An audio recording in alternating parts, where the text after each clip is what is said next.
People don't pay attention. They got the windows rolled up and they're listening to the radio. The thing about when you're in a pursuit, I never was afraid I was going to get killed or hurt.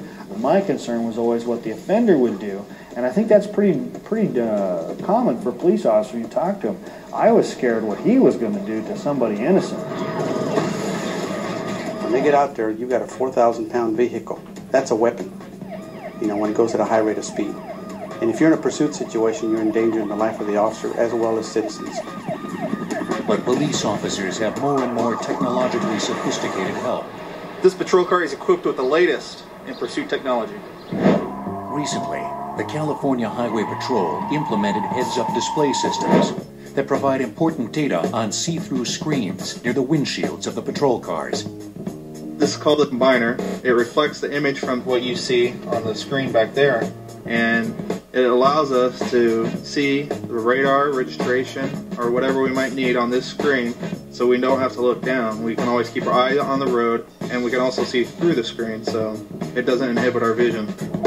Screen radar. The heads-up display, or HUD, is also activated by voice commands, which during a pursuit enable the driver to keep his hands on the steering wheel as he checks the license plate number and registration information of the suspect's vehicle.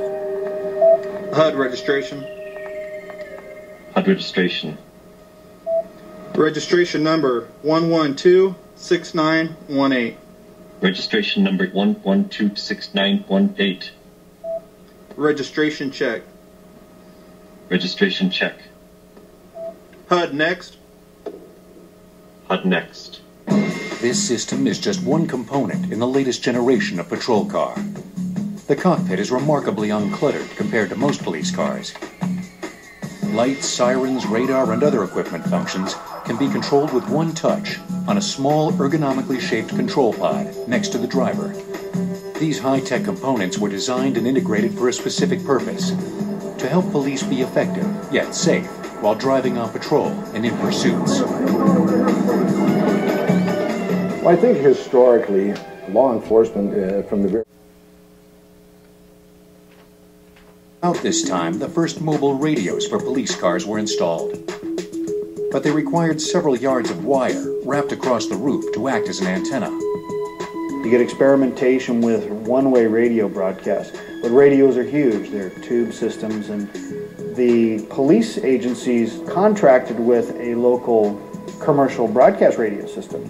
And so you hear country western music, and then you'd hear 1A55. There's a radio call for you down on Main Street. You need to go there.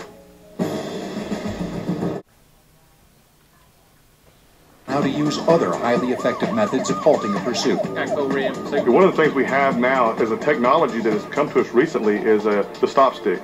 The stop stick is a tire deflation device that we've used to stop cars. Now the stop stick will actually hit the ground and the suspect will run over it, and then it's jerked off the roadway so that the other officers can go by. This one here has been cut out. We took the outer coping off, and it's a foam. And inside the foam are triangular quills, and no matter how this thing lands, the quills will be pointed up.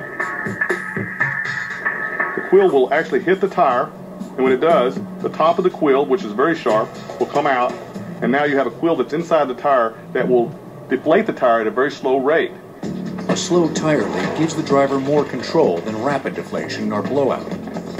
Many departments use a similar device, known as a spike strip.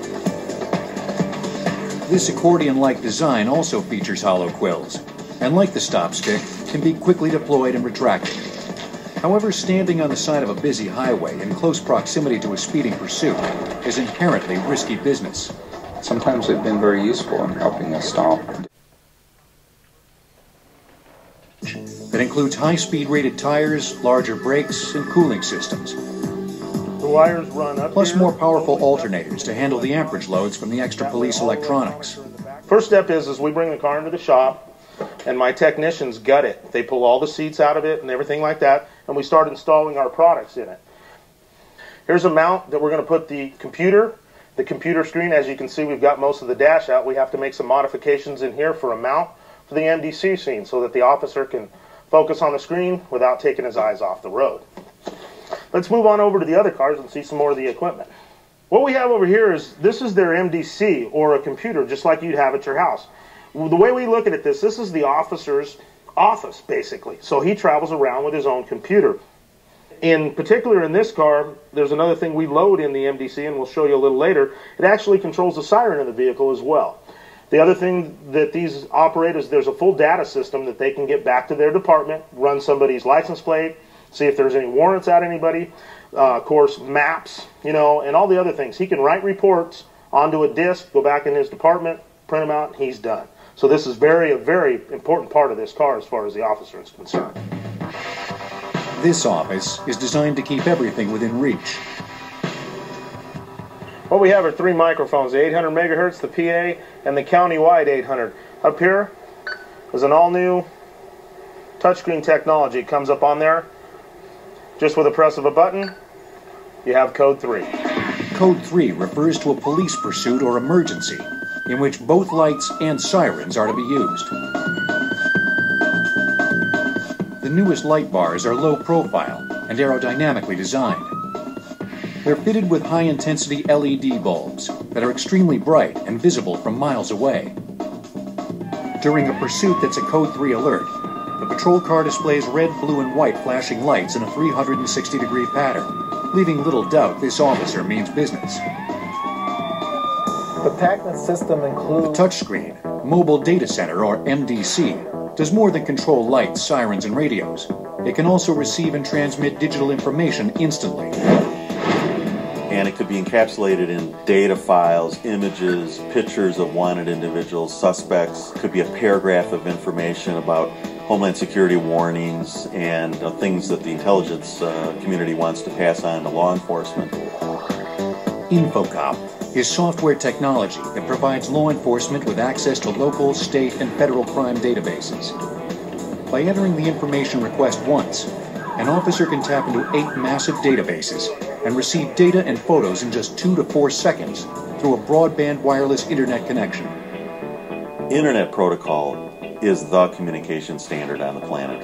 You know, the IP technologies really enable the police and fire communication systems to go into the future that will hold more multimedia, will get larger, and be more interconnected with each other. And if the patrol car is equipped with a digital camera, police can start streaming video files in real time. The ability to relay wireless data on this level has immediate applications that may even help stop police pursuits much faster. So the police officer, when they do a traffic stop, can turn on that camera and have a live feed of that traffic stop, not just for the TV program a month later, but live back in the dispatch center. That it can just send so much information to the other responding officers. That's the biggest thing that we're going to see. Often the target